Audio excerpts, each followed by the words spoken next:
sa lambingan, makikita mo rin yung kagandahan ng biodiversity ng Sibuyan. We even have here yung ant plant.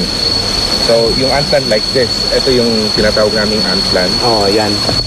Yan yung nasa puno. Ang dulong bahagi ng halaman ay hugis puwet ng langgam. Kaya tinawag itong ant plant.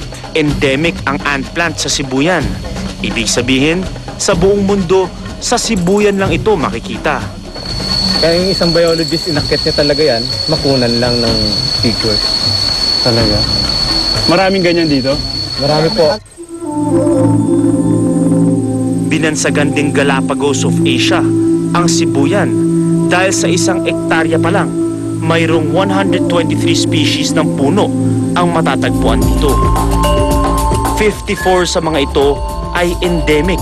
Bukod pa rito, ang mahigit 700 species ng halaman na matatagpuan din dito. Ito yung unang pool na madadaanan natin paakyat ng Lambingan Falls. 7 pools ang madadaanan natin, kaya ito yung una. Ay! Ayaw ba kayo palaba?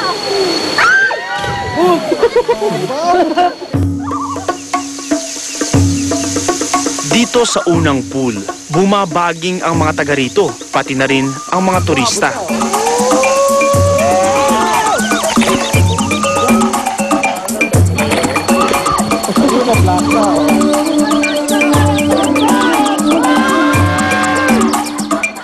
Sayang naman kung palalampasin ko ang pagkakataong ito. Talon! Sige, talon!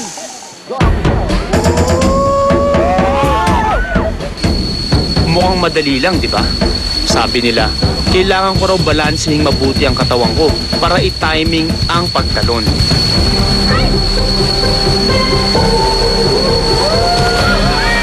Sinubukan ko ito ng isa. Dalawa.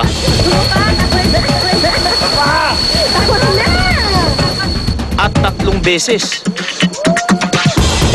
Pero parang bitin pa rin.